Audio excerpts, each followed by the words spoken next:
my mom wanted me to be a truck driver because that would mean I'd make $24,000 a year if I went to Truckmasters, and that would be twice what my father made.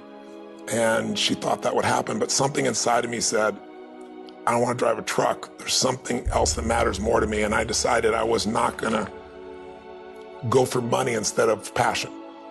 And the rewards have been pretty amazingly better than being a truck driver. It's not bad being a truck driver, it's just not what I was after. And I look back, and one of the things that helped me was my original teacher, Jim Rohn, who was a personal development speaker I went to hear when I was 17. He said something the first time I heard him, and he said, you know, it's really simple. If you want life to change, you got to change. If you want life to be better, you've got to get better. It's the only way it happens.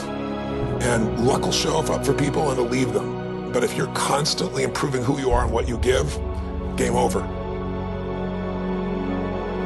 When people ask me, what does it take to be happy? I always tell them one word: progress.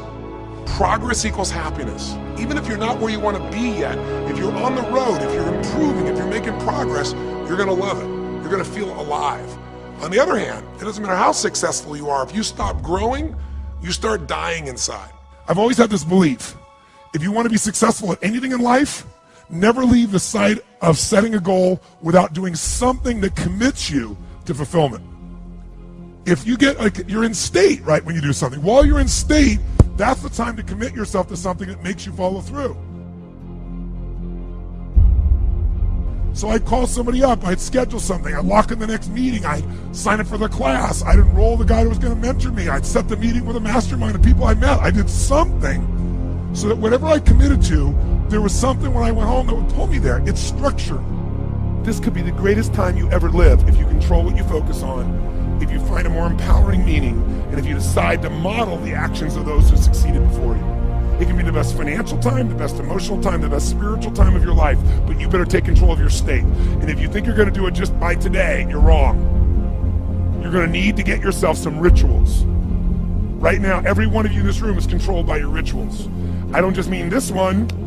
I mean every morning you get up. I know your body. I can look at your body right now, and I can guess your rituals. Some of you, your rituals to work out 5 times a week, I can see it clearly.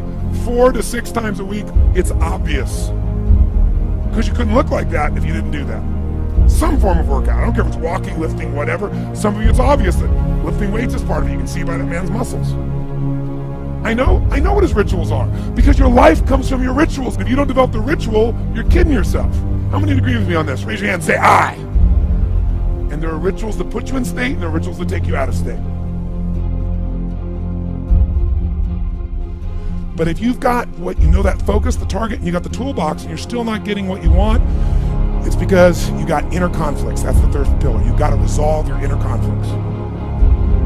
Because that, as I try to explain to you, 80% of success in anything is your psychology, and 20% is the mechanics.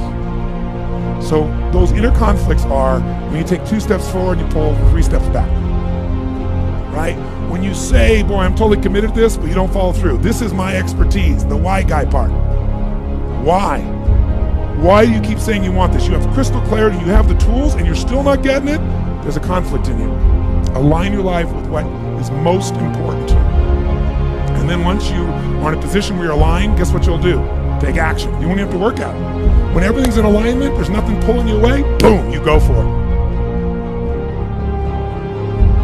Progress comes when you tell yourself the truth and you're able to feel the uncertainty and take action anyway. The thing that stops us all is fear. It's no surprise. Fear of failure, fear of rejection, fear of the unknown, fear of not looking good. And that fear we could translate into the simple thing of uncertainty. Now, when you look at someone who's incredibly successful, you look at someone who's truly a leader in their life or in their field, the one thing they have in common is they exude this sense of certainty. Now, where's that come from? Is it inborn? Are they lucky? Are things just going their way? No, great leaders know how to step in the uncertainty and bring the certainty to the situation. Most people in life, we really feel like the level of stress in our life comes to how much of life do you feel like you control, or how much does life control you? Do you tend to control more of what's going on, or events controlling you? It's very easy to have those events start to take control unless we take control of what's between our ears, our own mind. You see, what you and I focus on massively affects how we feel, whether we're thriving or surviving. If you focus on what you can't control, if you focus on the past, if you focus on what's missing from your life constantly, that pattern of focus will make you frustrated, overwhelmed, depressed. It won't even matter if you're taking antidepressants. If you keep focusing on what you can't control, what's missing from your life, you're going to feel depressed still. You can take as many antidepressants as you want. Focus equals power. If you want to thrive, you got to focus on what you can control. You got to focus on the difference you can make. You got to focus on what's already in your life that you're grateful for. So you got to find a story that's going to empower you to act. A story that's going to get you to find the breakthrough. Because otherwise, with a lousy story, you'll never find the strategy, or you'll come up with a reason why it's too expensive, you can't get there, you can't access it, or you'll even get the strategy and then half-assed apply it just so you can reward your story that says it doesn't work because I tried it. Resourcefulness is the ultimate resource. And if you don't have what you want, stop telling yourself the story because you don't have the money, you don't have the time. That's bullshit. It's because you haven't committed yourself where you would burn your boats. If you want to take the fucking island, burn your fucking boats. And you will take the island because people, when they're going to either die or succeed, tend to succeed. But most of us give ourselves a way out, and that's why we don't have what we want.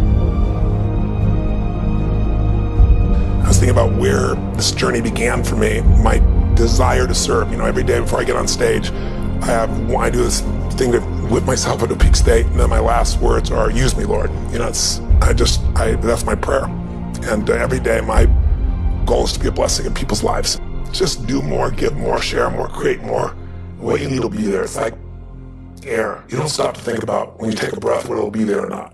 It's always going to be there. Yeah. You just got to do your part. Early in my life, one of my mentors, a man named Jim Rohn, said, Tony, all you have to focus on in your life is find a way to add more value than anybody else does, and you'll never have to worry about anything.